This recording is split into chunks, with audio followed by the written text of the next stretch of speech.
Hi, Brian Lehrer here. Up next, Brian Lehrer Weekend. 3 of our favorite segments from the week packaged together for you to listen to on the weekend. So enjoy, and I'll see you back on the radio Monday at 10 a.m.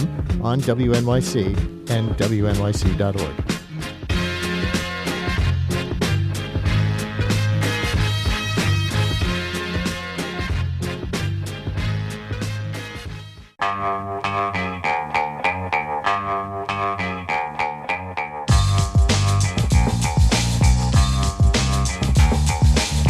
It's the Brian Lehrer Show on WNYC. Good morning, everyone. Here's a reality with the Supreme Court canceling much of the Voting Rights Act. The court locked the federal government out of the redistricting debate to a large degree and gave it almost entirely to the states.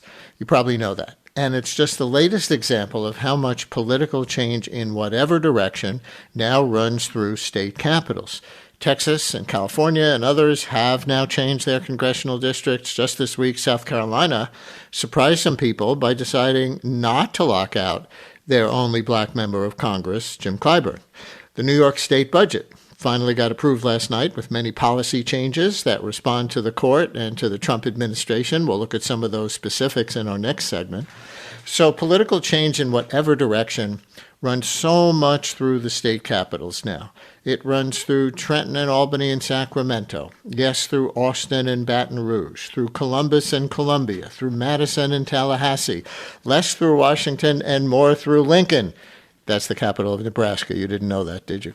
Well, one former New York state lawmaker is now the co-founder of a movement called the States Project and author of a new book called The Fourth Branch, How State Government Can Save Our Union. Daniel Squadron argues that not just during the Trump years, but over the last 15 to 20 years, states have done more harm or good than Congress on almost every issue. Let's talk. Daniel Squadron used to represent much of Western Brooklyn in the New York State Senate as a Democrat. He's also been an aide to Senator Chuck Schumer, among other things. Again, his book is called The Fourth Branch, How State Government Can Save Our Union. Daniel, thanks for coming on. Welcome back to WNYC. Thanks for having me. It's good to be back. I'm going to dive right in on one example from your book, then we'll pull back for a larger context. You write that despite President Trump pulling the U.S. out of the Paris Climate Agreement, 75% of the goals in the agreement could be accomplished by the states. How'd you come up with that number? Well, actually, at the States Project, we have a research team that has been looking at this, works with outside advocacy groups and academics and experts. And one way is you actually look at the legislative record and debates in the states that have committed to goals more aggressive than Paris since the first time Trump pulled out of it. And remember, this is a thing Obama entered, Trump exited, Biden entered, Trump exited again. In that period of time, California, New York, Washington, Illinois, a number of others have committed to more aggressive climate goals. And in each case, the legislative record and the background shows what the impact would be. And you can compare that, you can sum that up and compare that to what the federal government committed to. We just saw that in action in the New York State budget for this fiscal year that got passed last night. It delays implementation of the state's carbon reduction goals in the name of shorter-term affordability, but it represents how much power states have over the issue, right? Right. The headline there is a huge part of people's household budget is their energy costs. They've gone way up since COVID inflation got started.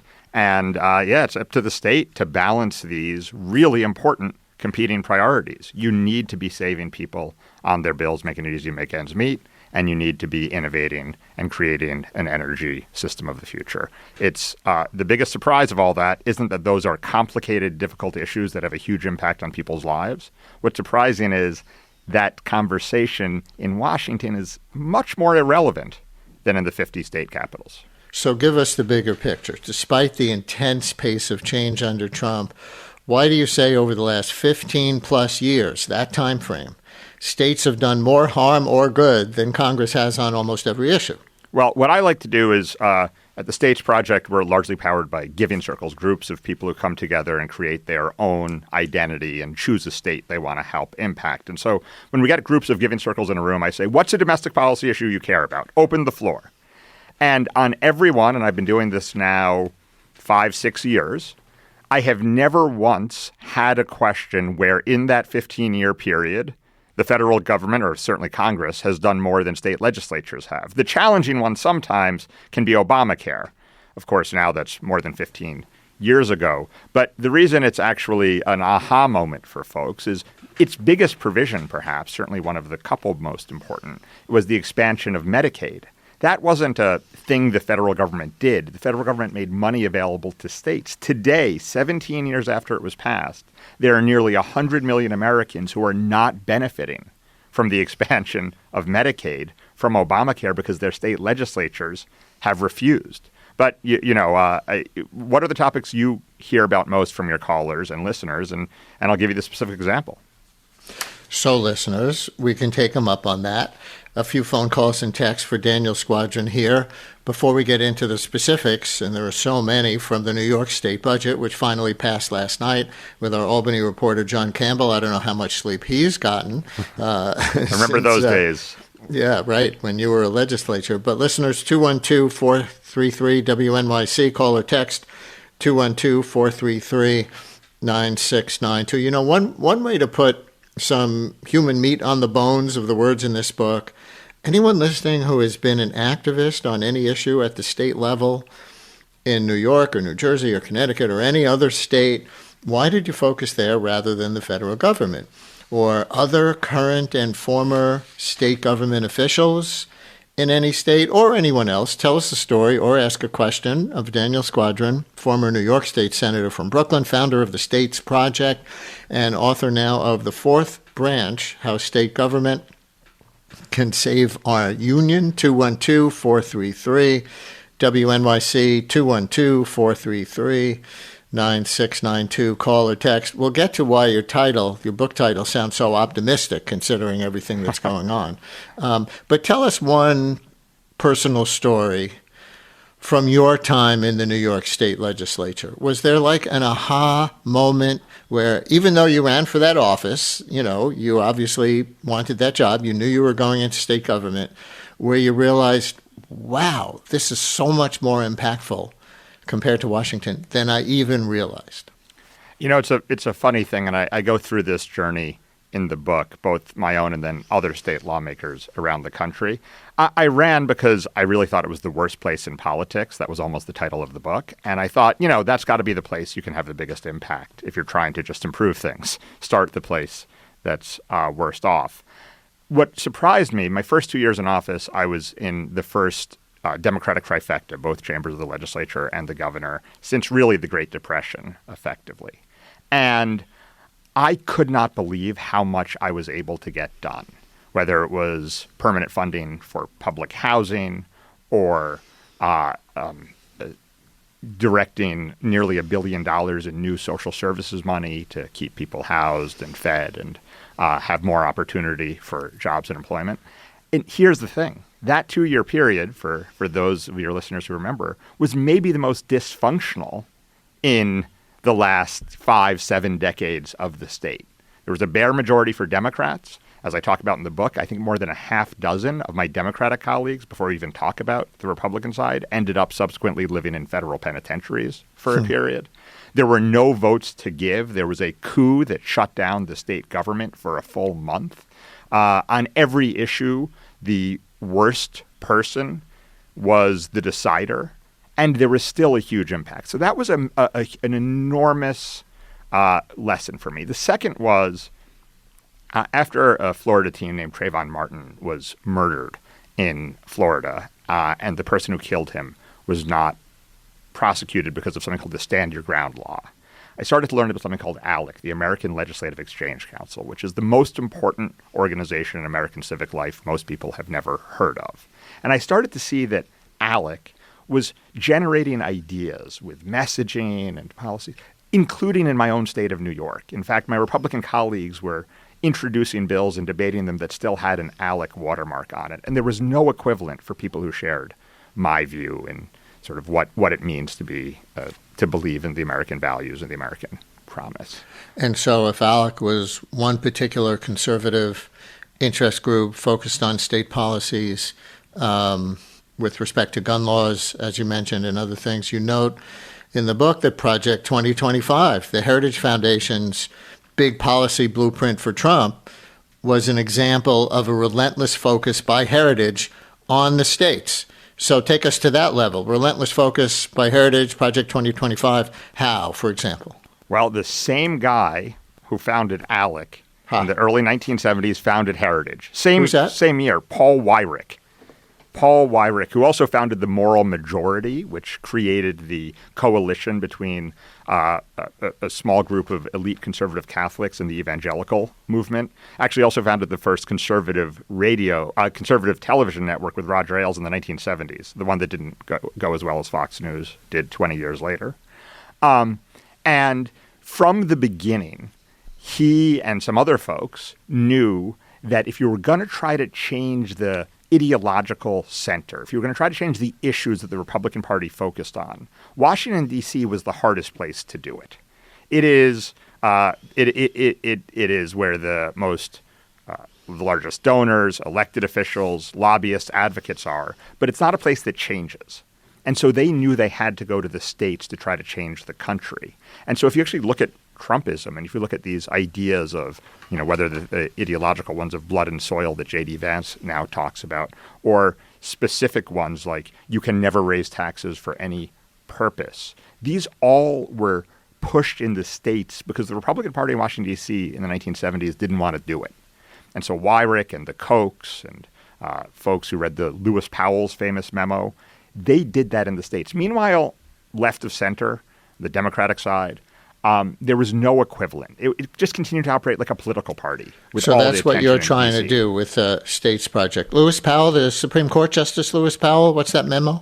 Prior to becoming a Supreme Court Justice, his next-door neighbor was head of advocacy for the United States Chamber of Commerce and a former state lawmaker, unsurprisingly, asked him to write a memo on how business could reassert itself in its proper place at the center of the public square.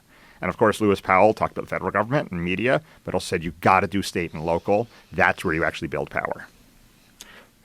Before we get to Trumpism and what's going on right now and how it relates to your book and your activist group, another point of history. There was a big wave during the Obama years of Republicans in the Tea Party movement and elsewhere putting a lot of focus on state legislature and governor races. I think you have stats on that, on how many states Republicans came to control, even when the Democrats, Obama and Biden, were president, and how that may be heading somewhat back the other way now. Do you have off the top of your head any of those numbers? Well, more than 1,000 seats, I think it's more like 1,400 seats, flipped from Republican to Democrat during the period of Obama's presidency. In 2010, the famous Tea Party takeover of Congress flipped more legislative chambers than had ever flipped on a single day. The specific number is eluding me now, but it was in the double digits of legislative chambers that flipped power on Election Day in 2010, as I recall. And we're still living with the consequences of it because state legislatures, as you opened with, draw congressional maps and state legislative maps. And they do it normally after the census that happens every 10 years. They're required to. And so between 2010 and 2012, they redrew the map of the country to make it much harder to have competitive elections to win majorities. And that lasted through the first Trump years. And those maps were what people ran on in 2020 to then draw the maps for this decade, even before Trump's mid-decade redistricting arms race was set off because he personally called state lawmakers in Texas last summer.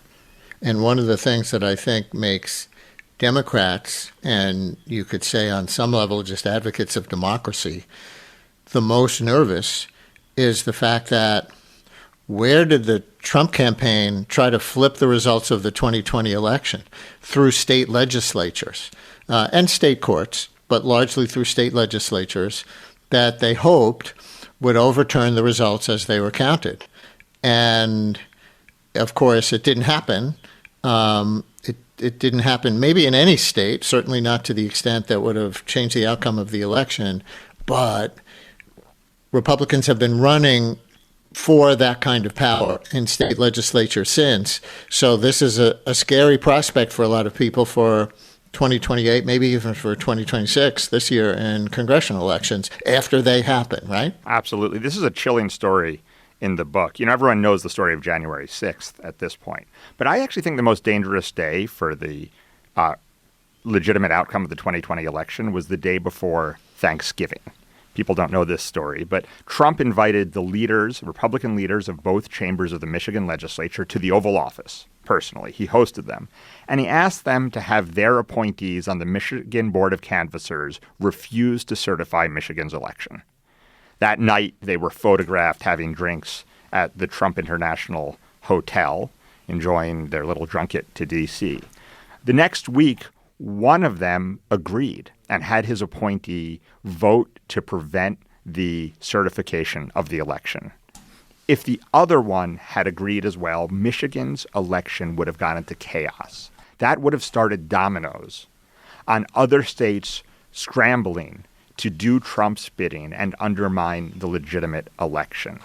Things like Brad Raffensperger in Georgia or January 6th never would have occurred because the dominoes would have been falling. He knew, Donald Trump, that the way to undermine the result of the election was through state lawmakers. And thank goodness one Republican in Michigan did the right thing to prevent that. If you're just joining us, my guest is Daniel Squadron, former New York State Senator from Brooklyn, co-founder of the group, The States Project, and now author of The Fourth Branch, How State Government Can Save Our Union. I invited listeners to give some examples of how they've tried to bring change, positive according to them, on any kind of issue through state government. Then, as I said, we're going to get more into current Trump policy, the Supreme Court. There's a major double standard here that we'll call out or that I'll ask you about. But a couple of stories first. Jane in Port Washington, you're on WNYC. Hi, Jane. Positive according to them. Jane, turn your radio off. You're hearing us on delay. Just listen to your phone. Hello. All right, we're going to come back to Jane. Let's try Farhana in Queens. Farhana, you're on WNYC. Hi. Hi, good morning, Brian, a longtime listener. Can you hear me? Yes. Hi. Awesome. Yeah, I'm a local activist. I've been born and raised in Queens, but we moved to Long Island, and I'm a Muslim American, and we've been working towards getting Eid holidays passed. Yesterday, we just celebrated Eid al-Adha, and on Long Island, it's a very granular process. And for the last 4 years, we've been going to Albany to advocate for a statewide Eid holiday for school closures so that everyone can celebrate with their families. And, it's a long process, but since we've seen some success on Long Island district by district, it's a very granular process. But having passed a few of the schools, we saw that it is possible. So we've been trying to advocate for it at the state level. And it's been 4 years, and we're still trying to get it passed. New York City has Eid holidays passed, but we're still trying to see if Kathy can get us across the finish. We've worked with all these senators and assemblymen. A few years ago, we were mentored by Zohran Mamdani himself, who really helped us, mentored us and guided us how to advocate for legislation at the state level. And we're hoping to get it passed eventually through the state so that everyone in New York State can celebrate. Yeah, and it's a good example because you're never going to get a national holiday declared out of, any of the Eids, right? But maybe you can do so at the state level like you did at the local level in New York City. I love this story only because when I was in office, I represented in addition to Brooklyn, Lower Manhattan, including Manhattan's historic Chinatown. And I led the fight. And forgive me, I said Brooklyn before, but it also included Lower Manhattan, your old district. Sorry. I was going to get it in one way or the other on behalf of my constituents, Brian. But I advocated for Lunar New Year to be a school holiday. At some schools in my district, you had 80% absent Chinese rates, or East Asian absentee rates during Lunar New Year. And working with Ron Kim and some others, we actually held up the state budget to get it done that was a decision made by the city, but because of state advocacy. And then Eid and Diwali, I believe, are now holidays because it followed that. Now, I've become a little... I wonder a little bit more about whether we could kind of give everyone a couple of days pass so that we have more open days of school, and there's a broader policy question. But the point for this conversation and for your advocacy, which really will succeed if you continue doing it at the state level, is this is a state decision. People look at their local school district, the number of days their kids are in school, when the school day starts and ends. They think that's a local decision. It's heavily controlled by the state. Now we have Jane in Port Washington with her example, I think. Hi, Jane. You're on WNYC. Take two. Hi. Thank you for taking my call. I was a member of the League of Women Voters, and I was their natural resources person in the 90s. So that shows how old I am. But nevertheless, my team worked on the bottle bill in New York State. For New York State, I should say. And we did it for 3 years, going to Albany, going out to Long Island, further out in Suffolk County, et cetera. We tried very, very hard. Finally got it passed. Not many states passed it, but I think it made the way easier for more recycling in our state and throughout the country. So I'm very proud of those 3 years. So the bottle bill is what gave us the 5% deposit so that cans and bottles get recycled because people will bring them back. Are you aware, Jane, that there's a current push in Albany? I'll ask John Campbell in our next segment, our Albany reporter, if this got through. But there's been a push in Albany to increase that to 10 cents so that the people who actually, pay their bills by collecting bottles on the street and then redeeming them. We've all seen those people, if we are not one of them. And because the bottle bill was passed that long ago at 5 cents, now they say, hey, with inflation, it should be 10 cents. So is this something you're aware of? I'm aware of it. It's been talked about even back in the day, making it higher and water bottles being included and all kinds of things that are good innovations, I think. But, in the current political scheme of things, I'm not so sure it's going to happen, but we'll see. Jane, thank you very much. Yeah, we'll ask John Campbell about that when he comes on in a few minutes. The argument is, hey, if people are so desperate that they're making their living or a meaningful part of it by picking up bottles and cans from the street that other people didn't bother to get the 5 cent deposit back on, couldn't it just be 10 cents? Of course, that'll increase the cost of every bottle to the original purchaser by that 5 cents, but there's an issue. Daniel, there's certainly a double standard, or maybe better to say no standard here, right? And I don't even think that this is what you're trying to call out in your book, but the conservative ethic on paper is states' rights. It goes back to slavery, and Jim Crow is the most iconic examples that everybody knows. But for much of the 20th century, the general conservative belief was that the federal government was leaning left, so they would frequently cite the principle of federalism, which refers to state power, and they would cite the 10th Amendment to the Constitution. Folks, if you haven't heard it recently, quote, "The powers not delegated to the United States by the Constitution, nor prohibited by it to the states, are reserved to the states, respectively, or to the people." That's the 10th Amendment. But now, in power in Washington, the conservative movement isn't so federalist. It wants to tell California that it can't have its own carbon policy, that states can't make mifepristone available by mail order, that they can't have affirmative action or other DEI policies at the state level, and we could go down a long list. So is there a single standard that your movement promotes, or are you just reacting to power as it currently exists and fighting your battles in state legislatures because that's where you find them? Well, I would never use the word just before power when it comes to politics. Certainly, in a democracy, power is distributed fairly based on the elections, but it's a really important thing. Here's what I'd say. I go back just very briefly and hopefully in a lively way to the Federalist Papers, which, made clear that federalism was about preventing monarchy and preventing a centralization of power that could lead to despotism. But it wasn't an excuse for racist laws or a justification for undoing government's capacity to improve people's lives and build big things.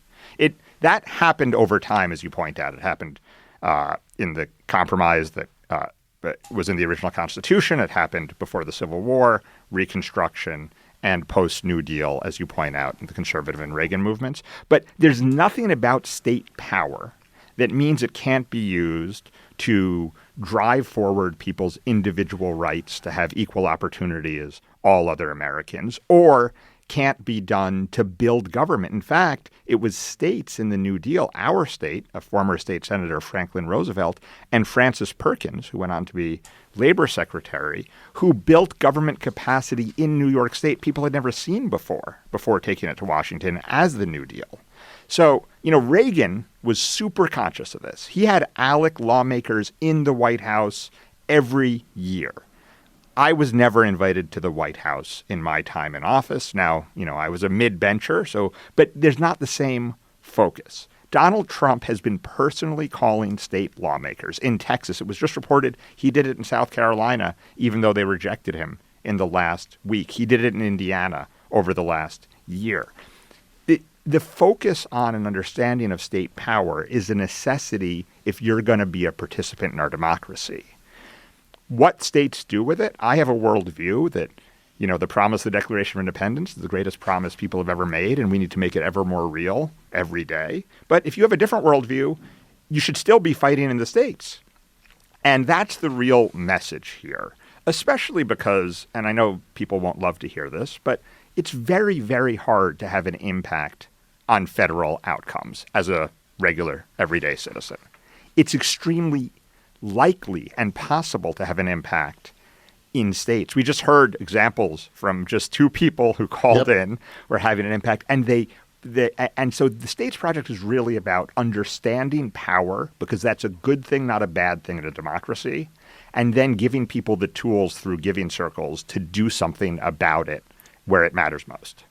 You note that so many Trump policies, to get to the current moment, have targeted state power, and so many recent Supreme Court decisions have been about empowering or limiting the states.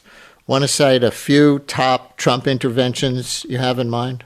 Well, for sure. I think the most chilling, the thing that people should be, I think, most worried about in our democracy right now, and this is the times we live in, are Truth Social posts in which Donald Trump has said that elections should be federalized. He also pushed the SAVE Act, which failed in Congress, but he said was the single most important thing. I believe he made a Jesus comparison when the SAVE Act was being considered. He has put out executive orders to force states to share information with the federal government so that they can meddle in elections. That is A1, top of the list interference. And by the way, counter to what Ronald Reagan said, which is the reason we don't have autocracy in this country is because of states. There are some others, though, because he has refused to send money to states that has been allocated by Congress legally. When he sent ICE to the streets of Minnesota before it murdered 2 Americans in cold blood, he was pushing the governor and the state police to follow their edicts, even though that is not their job. Their job is to follow the state constitution within the limits of the federal constitution. So every one of the most chilling acts of his fundamentally comes down to this interplay. So as we start to run out of time, your book is optimistically titled The Fourth Branch, How State Government Can Save Our Union. So why, from your obviously more left-leaning political standpoint, do you think state government can save our union rather than seeing this devolution of power as a threat? There's just 2 reasons. The first is the one I was just talking about. Small numbers of people can have an outsized impact on their lives and our country's future by focusing on states. And today they're mostly left to the worst players in our political system, whether that's inside lobbyists or Donald Trump and the MAGA movement. If even a small number of people take up this argument and this fight, whether by joining the States Project or doing other work themselves, as we heard from the callers, it will change the direction of the country. People are not observers to the destruction of their democracy. If they focus at the level, they can have an impact. The second reason is good things are happening all over this country every day. And the state budget, you're going to talk about, its strengths and weaknesses, but it's a state budget that pushes things forward. People talk about paid family leave being a thing that every other developed or wealthy country in the world has, but not the United States. Well, actually, more than 100 million Americans do have it, thanks to state action. You talk about even a state like Texas, which generates more clean energy at lower kilowatt hours for consumers than any other state in the country. When you get out of the Manichaean good and evil struggle of D.C., where party is all that matters and power is about whether the democracy continues to exist, you start getting inspired every day. I was inspired by South Carolina Republicans and Democrats who said no way to mid-decade redistricting just in the last week, even when the president personally called them. Daniel Squadron, former state senator from parts of Brooklyn and Manhattan, and co-founder of the States Project, author now of The Fourth Branch, How State Government Can Save Our Union. Thank you for sharing it with us. Thank you so much for having me on. This week on the New Yorker Radio Hour, a candidate for Senate who could pull off a major upset and won't sign up for either party. All the time when you have the undecideds, I hear people like, how could you be undecided? I'm like, I just am. I'm not just going to vote a letter. I'll talk with Nebraska Union leader Dan Osborne on the New Yorker Radio Hour from WNYC. Listen wherever you get your podcasts.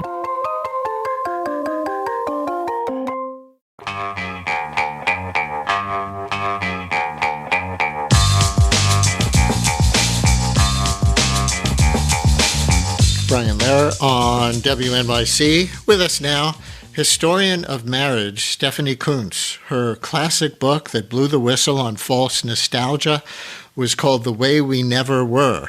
In a new book, she explores personal and policy choices that could make marriage the best it could be for most couples at a time when marriage rates are in decline. Here's some polling data to set this up. Americans still overwhelmingly say marriage is the highest commitment a couple can make. About 7 in 10 Americans say marriage is important for a fulfilling life. That's according to the most recent Pew Research data from 2023.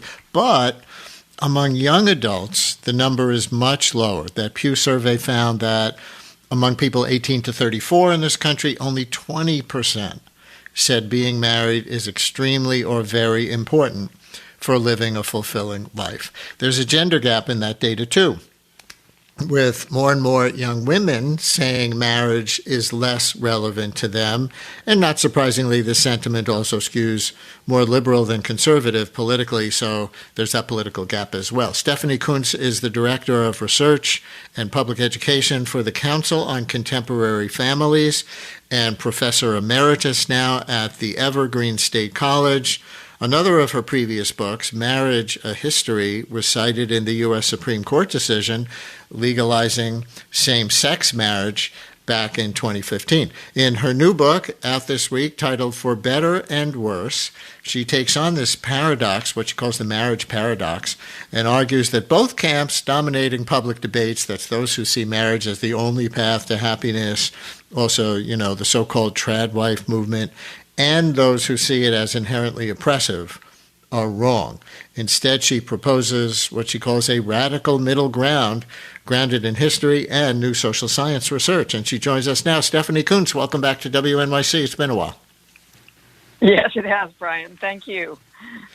And you open the book by saying this is neither a case for marriage nor against it. Explain. Well, the thing is exactly what the poll shows. It is now possible to have a fulfilling life outside marriage. It was often possible, but not allowed to do so through most of history. But marriage still remains the highest expression of commitment that most people can imagine. And most people want eventually to marry. Even the young people that you mentioned in that poll, only about 8% of them say they definitely do not expect to marry. But the point is that precisely because we value marriage more and have higher standards for marriage than the past, we're more cautious about entering it. We're less sure that we should enter it if we're not completely ready to enter it and our spouse isn't ready to enter it. And actually, there's good research to support that kind of caution. So I tried in this book to explain that marriage did not originate as the oppressive institution that some feminists believe, but it also has not been the benevolent institution that many other people think. So let's figure out how it's changed and what its possibilities are. So listeners, we can take your calls on a few tracks here, calls and texts, especially for our younger listeners, millennials, Gen Zers. How do you and your friends feel about marriage as an institution? 212-433-WNYC. Just call and report on what kinds of conversations you're having about this, especially if you're single and relatively young, never been married. If you're ambivalent, tell us what factors you consider the most, kind of pulling you in one direction or the other. And if you did get married, maybe after not being so sure about, this would be for another group of you, why did you decide to make the leap? And what have you learned as a married person compared to your preconceptions? 212-433-WNYC, call or text 212-433-9692. And even for those of you who are in committed, longer-term relationships, either marriage or some other relationships, but are averse to what we see in the U.S. as traditional marriage, especially with its gendered roles. And, of course, if you're in a same-sex marriage, you are totally invited as well. What traditions have you kept or changed or invented yourselves in your own romantic relationships of any kind? 212-433-WNYC. For Stephanie Kuntz, 212-433-9692, her new book, For Better and Worse.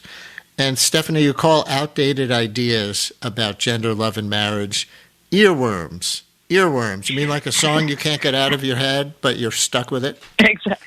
Exactly. We have a lot of those. You know, one thing you just said when you were asking the callers to come in about marriage as an institution, I think the really big change is that for thousands of years, marriage counted more as an institution than it did as a relationship. And today, what people value about marriage is the relationship. You know, remember the old Mae West line, marriage is a fine institution, but I don't want to be in an institution. People want to be in a relationship. And our standards for marital relationships are so much higher than any time in the past that people want to be really sure that they can live up to those standards, and that's the relationship that counts. And of course, as you say, there are people who can develop relationships that don't have that institutional framework, but it's also true that it still retains a lot of respect, that parents, for example, are much more accepting of their kids' partnerships if the kids get married. So it remains an important relationship to people and a way of saying this is the highest commitment I can imagine. Now, those earworms you talk about, one of the themes of my book is that we've inherited a lot of institutions, habits, and ideas about what love should be, about what men should do, about what women should do, that have become these sort of simple earworms that, to just push the analogy a little far, that prevent us from developing more complex melodies for the relationships that we want nowadays. Let's take a call. Eric in Westchester, you're on WNYC. Hi, Eric. Good morning. Thank you for having me. Thank you for making your call. You've got a story about you and your friends, I see. Yes, I wanted to speak to the way that my generation, at least from my friends that I've spoken to, view marriage. And I believe the big decider of whether we're pro or against marriage or whether we'll think we'll get married is whether our parents are divorced or not. Personally, my parents are divorced, and I have a lot of friends whose parents are not divorced. And we can agree on so many things about relationships, but when it comes down to marriage, we're like, oh, I would never get married, or, oh, I'm definitely going to get married. And I think that being exposed to that when you're young has a lot to do with how you're going to view it as you grow up. Oh, that's so interesting. You said you're having, these conversations among people of your generation. How old are you, if I may ask? I'm 20 years old. And already people are anticipating whether or not they might want to get married at any point in their lives, it sounds like. Absolutely. What's your own thought, if you're willing to get personal? Since my parents have been divorced, and before that, have always been very open to the idea of not getting married at all. It just never seemed something that appealing to me. Even if I go in and out of relationships and I want to be with people for long periods of time, marriage always just felt like something additional or artificial on top of that. Because you're bringing the state, the government into it, right? Yes, or religion, which I may not totally subscribe to. Right. Eric, thanks so much. Call us again. Stephanie Kuntz, sound familiar? Well, yes, except that it's more complicated than that. It really kind of depends on how the divorce went. There are plenty of people who get married after their parents' divorce who felt that it was because it wasn't a good marriage. It tends to slow them down and make them decide that they want to make really sure that it's going to be a good marriage. But, of course, if it was one that conflict continued in, that's one of the big differences between divorces that are successful and that people can move on and ones that are not. I totally understand what your caller's talking about. Amanda in Brooklyn, you're on WNYC. Hi, Amanda. Thanks for calling. Hi, thanks. I have two points that I wanted to make. Actually, because your last caller talked about divorce, I'm 28 years old, and my parents were divorced in my life. They never had a successful marriage. But I actually am excited to get ready to get married to my boyfriend in the next couple of years. And I'm just not scared of divorce. Of course, I'm not getting married with the intention of getting divorced, but I think something in our generation maybe that I've heard is that, like, it's really not the end of the world. It's much more better than staying together in an unsuccessful marriage. So that's been something I've thinking about. The second thing is that it's, for my friends at least, it's less about like, okay, we're getting married and now we're married people. It's the relationship doesn't change because we're already so committed and been together so long, but we often see it as like a gift for the community, like giving our friends something to celebrate, showing that these two people are a unit now, and I don't know, we're just excited about the celebration of it. So maybe our previous caller would have said, you can have the celebration without bringing the state or a religious institution, unless, you're both in the same religious institution and you like that, those institutions into it. You can have a commitment ceremony without getting married. Have you thought about that, or what would you say to somebody who raised that? Me? Amanda? You? Yeah. I know a friend of mine who would like to do that. She's not interested in getting married and just wants to have a wedding. So that's an option too. But I think there's financial benefits to getting married too, unfortunately, in America, So there's some other factors there. Amanda, thanks. So interesting. Just the first two callers, both in their 20s, with some different attitudes toward this at this point. Yeah, and one thing that people should know is that divorce rates have fallen sharply since the 1970s. In the much lower divorce rates even than there were in the 1960s. But the interesting thing is that's because people are being more selective about when they marry and who they marry. And they're thinking it over more so that they don't run into it. So you have a pretty good shot if you enter a marriage now.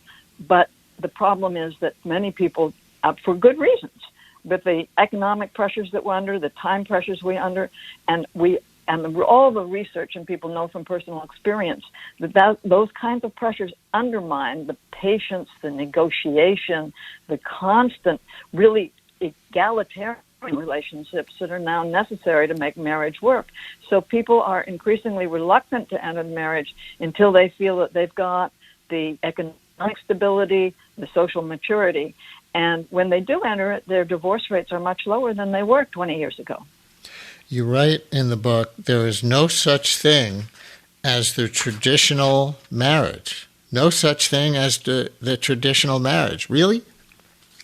Right. No matter how you define it. My work on the history of marriage was actually cited by in the Supreme Court decision on same-sex marriage. But both sides, in their opinions, really kind of, I think, misunderstood what I was saying. The ones who really were happy to see marriage had this idea that, they quoted the idea that marriage had always been the way of, giving people the best honor. It was the most totally good commitment you could have. It was, it implied respect and honor on everybody. Well, a lot of traditional marriages, and for thousands of years, most traditional marriages were extremely male-dominated, in which women and children were subject to the whims and sometimes the brutality of the man.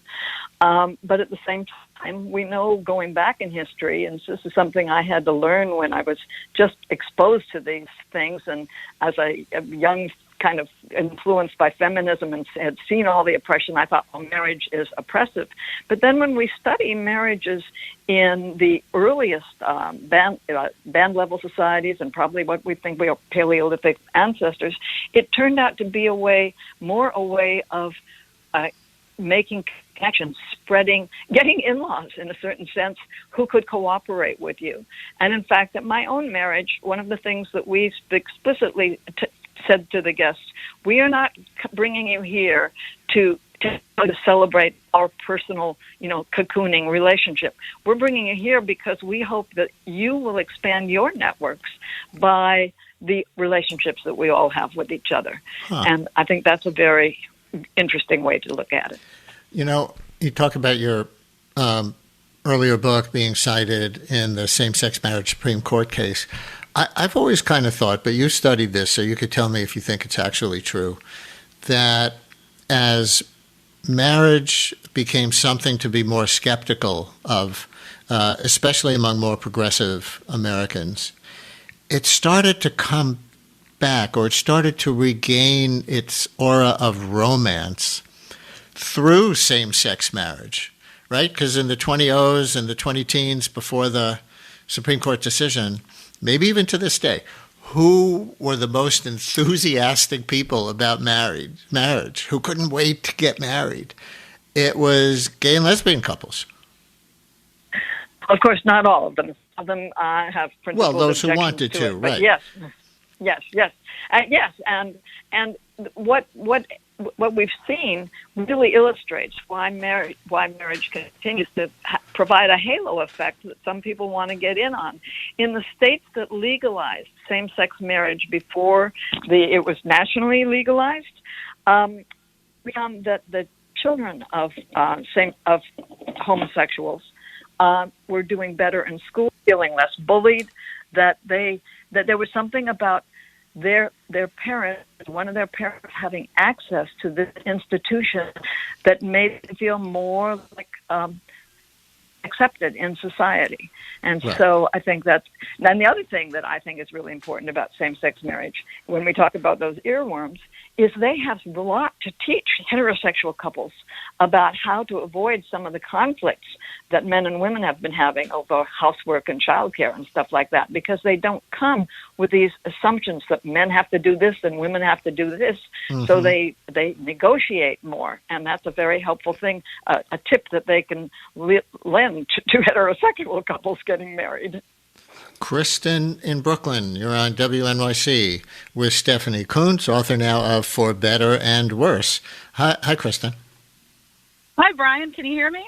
Yes, we got you. Great. First-time caller, long-time listener. I've been wanting to say that forever. Glad you're on. Great to be here. Great to be a part of this conversation. I'm just resonating so much with so many of the things that you're sharing. I'm 42 years old. I've lived here in New York for almost 20 years. I've been very career oriented, and I have always believed in marriage. My parents just celebrated their 50th wedding anniversary a couple of years ago. But I think, amongst my friends, many of those who are still in, middle America, got younger, had kids at an earlier age.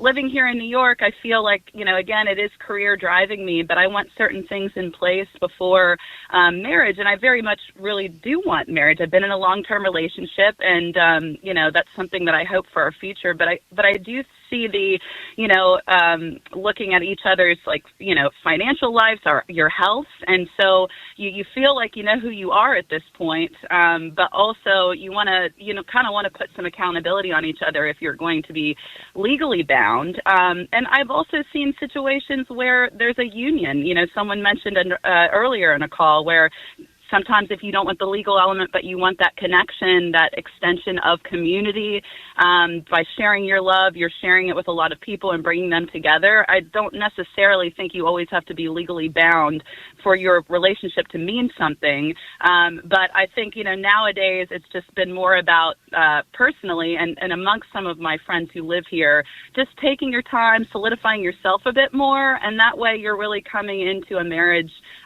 with, a strong sense of self and health and individuality that you're bringing together in the union. Yeah, nicely said. Thanks, Kristen. Thanks for the first-time call. Don't make it a last-time call. And I guess, kind of to her point, Stephanie, the average age of marriage among people who do get married is getting older, right? Much older, yes.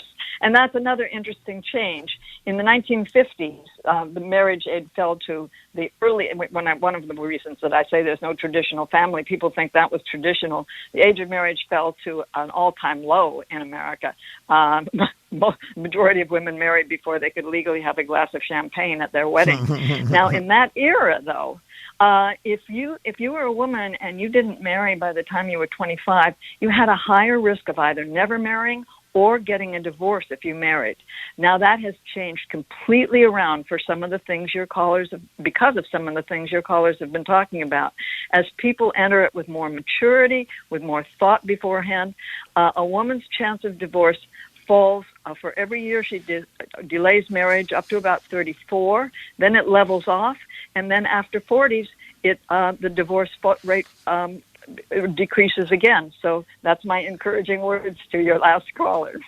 Yeah, but further to that point, I think in your book, you write that the post-war system of near universal marriage rested on two pillars, and one was an economy where the average young man could get a living wage job upon leaving high school or the military and expect his wages to rise steadily. I guess we call that a family wage, right? One income could support the wife and kids. And the other was a legal system and social environment in which a woman had little chance to participate in the prosperity of the era. These are all your words from the book. So both of those things have sort of come to, if not an end, to be much more rare. Women have a lot more opportunity in the workplace, and the single wage earner making enough money to support a family without a second spouse working, if there are kids, it's much harder. Exactly. I mean, I think that in some ways people are missing the wrong things about the 1950s. 1950s marriages had much higher rates of domestic violence. This was an era that it wasn't illegal to forcibly rape your wife. That was not called rape in any state in the Union, and not until 1992 did the last two states make it illegal to rape your wife. But so I don't think you would want to idealize those kind of marriages. But certainly it was a period when income growth was much more egalitarian. There's a statistic I cite in the book. Two Rand Corporation economists recently estimated that if the equitable distribution of income growth occurred from 1945 after the war to 1974 had continued, by 2018, the income of the people in the bottom 90%, black, whites, low earners, medium earners would have been 67% higher than it actually ended up. But who got that 67%? The richest 10% of Americans. One more call. Adrian in Queens. You're on WNYC. Hi, Adrian. Hey, Brian. Love your show. I'm 38. My girlfriend is 32. She really wants to get married for, I think, security in the relationship, security emotionally, and I suspect financial security. I'm not exactly marriage averse, but have no real, it's not really something that's on my checkbox. Other callers have mentioned their career or kids. Marriage is not something that I prioritize. I do, however, prioritize being with my girlfriend, so we are getting married. I don't want to, not be with her. But if it was up to me, I think we would have all the things that she wants. It just wouldn't look like marriage.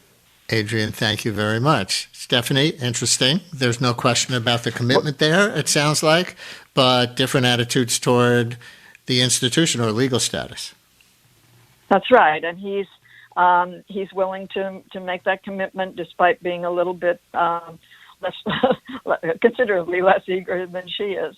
I hope that it's been the kind of conversation that allows them to explore the what ifs and what are the trade-offs and what we expect to do to make it go forward if we do this. And I suspect that if they have that kind of conversation, it will go well. Adrian, you can call us back one day and do an on-air proposal if you would like. We'll make room for that. We've got about a minute and a half. Can you give us your thought on or some thoughts on this so-called trad wife movement and what you might think from your perspective as a marriage historian that it's really about? Well, it's interesting that you raised that, because one of the things I say in this book is, in a certain sense, I criticized my earlier description in the book that we first talked about back in 1992, American Families and the Nostalgia Trap. I had pretty good reason for being, kind of scornful of the idea that 1950s marriages were good. I've talked already about the child abuse rates were higher, domestic violence was higher. When states started passing unilateral divorce laws, first in 1960s from Governor Reagan, of all people, and in the 1970s, they more and more of them happened. Every state that got them found that there was in the next 5 years, yes, an initial surge in divorce, but also a 20% decline in wives' suicide rates and a big decline in domestic violence reports. So people needed to get out of those marriages. But that doesn't mean that we can't go forward from it. What I've begun to recognize, though, and we have 15 seconds. Nostalgia is misplaced. What people are really nostalgic about is the fact that you could buy a home in this period in 2 times the median income instead of the 6 times that it is today, and raised income was rising, wages were rising. So I think that's what underlies that nostalgia, and that we should be sympathetic to it and help people reorient it toward the real problems they're facing. Stephanie Kuntz's new book is For Better and Worse, The Complicated Past and Challenging Future of Marriage. Thanks so much for sharing it with us. Oh, my pleasure. Thank you. CBS News Radio is no more, and while obits for the network celebrate nearly a century of broadcasting, back in 1928, the launch was less than promising. CBS is this upstart company formed by a stock promoter and a talent agent. The early reviews of the first performances don't make you want to tune in again. The hidden history behind CBS's success on this week's On the Media from WNYC. Find On the Media wherever you get your podcasts.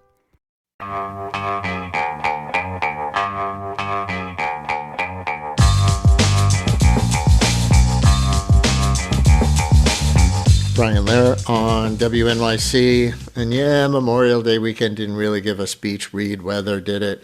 But the sun is shining today, and all of it has launched its Summer Reading Challenge for all those adults who love tracking books all summer in their local libraries challenge. And here to explain how to participate from all the way across the hall is Jordan Loft, producer for all of it and its book club, Get Lit with All of It. Hey, Jordan. Hey, Brian. Thanks so much for having me. So for people who don't know this from past years, the challenge is to read 6 books across 6 categories by the end of Labor Day weekend, 15 weeks as I counted. Is there a prize if you do it beyond bragging rights? There is a prize. I can't announce yet what it will be, but yes, if you manage to finish all 6 books by Labor Day weekend, we'll be sending you a little treat of some kind in the mail.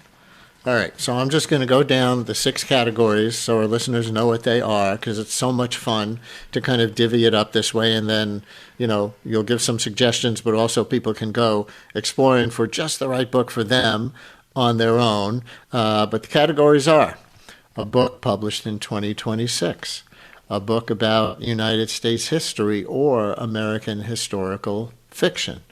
3, a book set in or written by an author from one of the 48 countries participating in the World Cup. 4, a classic. That's pretty broad. 5, a work of genre fiction in a number of categories that I'll let you go over. And category 6, a book about or set in New York. This is so much fun. How'd you come up with the categories? Yeah, a couple of them are categories we've had since the beginning, like a book about or set in New York. Pretty straightforward for us here in New York Public Radio. Let's celebrate our city with some summer reading. But a few of the new ones are, especially because of the special events happening this summer, we wanted to lean into people who might be really interested in diving into U.S. history in honor of the 250th. Of course, that's the big July 4th anniversary happening this summer. And our city and our country is hosting the World Cup. That does not happen very often. So we also wanted to lean into the fact that people from all over the world are going to be coming here to watch some great soccer and sort of embrace that international flavor of the summer and encourage people to maybe get outside their comfort zone and travel via literature to one of these 48 countries. And if you're concerned about that category and you want to look at a list, we've got a list conveniently linked on the page where you could also sign up for the Summer Reading Challenge. That's at wnyc.org/Summer Reading Challenge. And we'll go through some of the suggestions on your lists, but we can crowdsource this too. So listeners, do you have any suggestions for your fellow listeners who may be intrigued by this idea of this reading challenge with a book piece from these 6 categories and want to put one out there that maybe they might consider? Again, the categories: a new book published this year, a book about U.S. history, can be fact or fiction, a book set in one of the World Cup countries, a classic, a piece of genre fiction, or a book about New York. Who has one? 212-433-WNYC, 212-433-9692. You can share or you can text. You can call or you can text in order to share your book suggestion, 212-433-9692. And Jordan, just to be clear, you do have to read 1 book per category, right? You can't read 6 in your favorite category? No, unfortunately not. And you also can't double count. So if a book might count as a book published in 2026 and it's also a book about or set in New York, sorry, you have to pick which category you want to count it for. So it's 6 books in 3 months, but I believe in all of the listeners. I know you all can do it. Oh, you can't read just 5 books and count 1 in 2 categories. No, you that cannot. Would be cheating. No. The work of genre fiction. What categories do you count as genre fiction? Yep. So in this category, you can count a number of things. Here are the genres we've outlined: fantasy, science fiction, romance, horror, and mystery or thriller. We've just noticed that people are really excited by genre fiction these days. Of course, romance is really taking off. Romantasy is such a hot topic right now.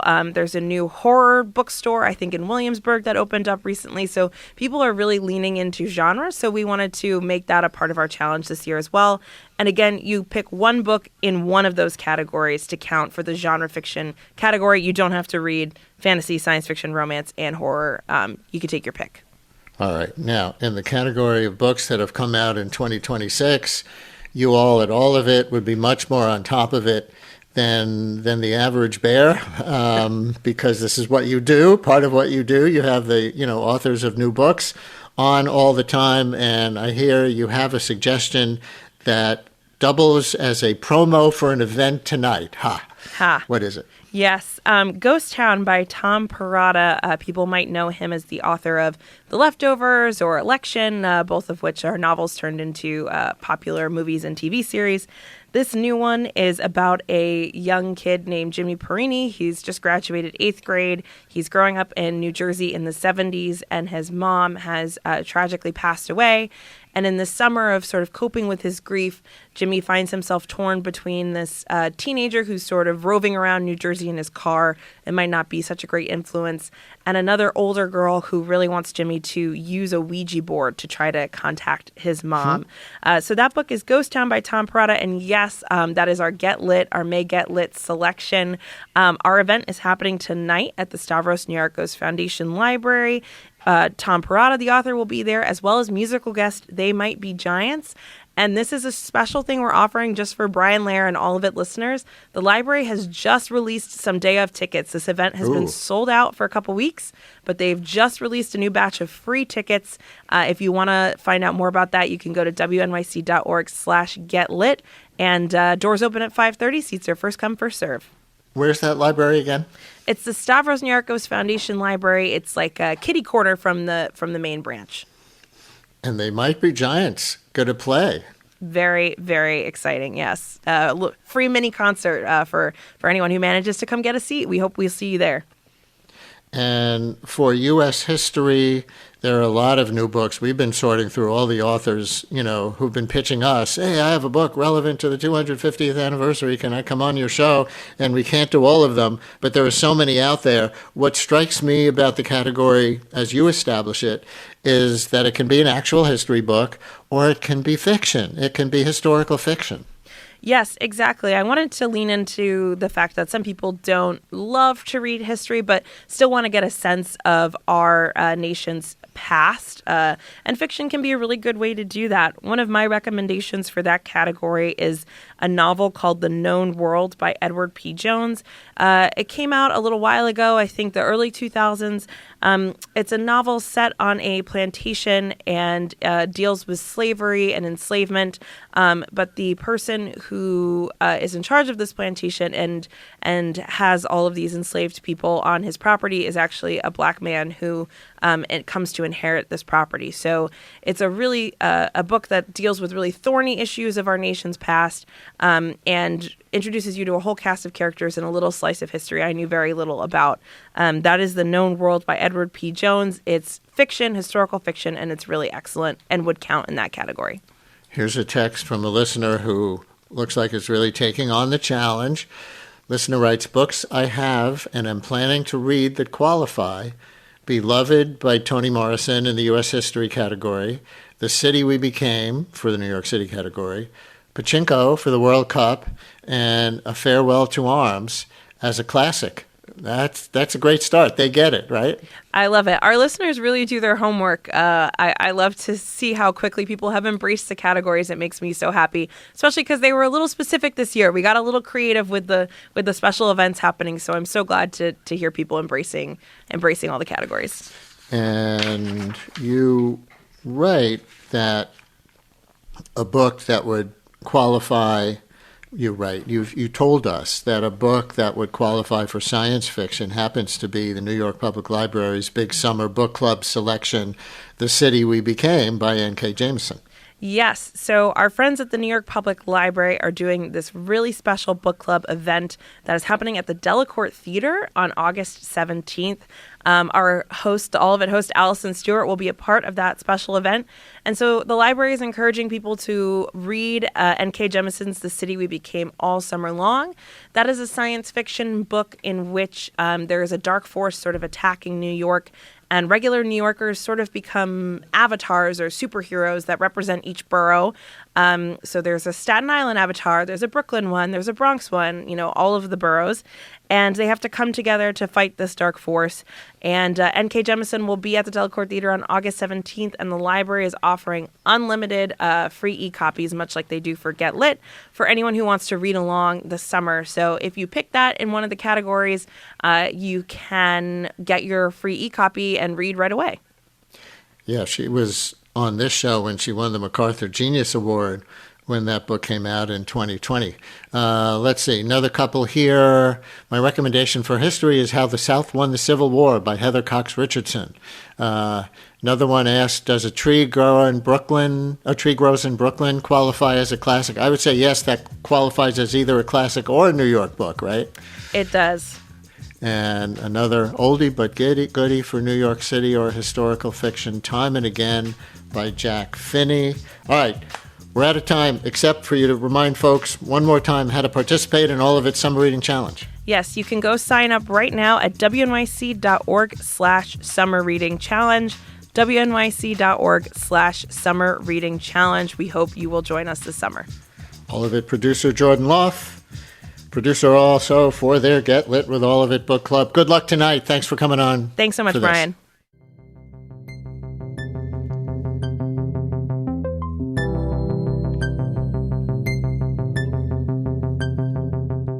Thanks for listening to Brian Lehrer Weekend. We're back on the radio Monday morning at 10 a.m.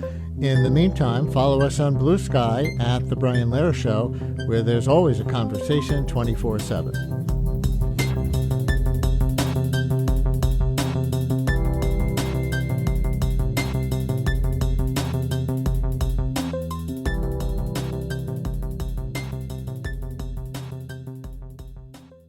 WNYC's journalism and storytelling is heard by millions of passionate listeners.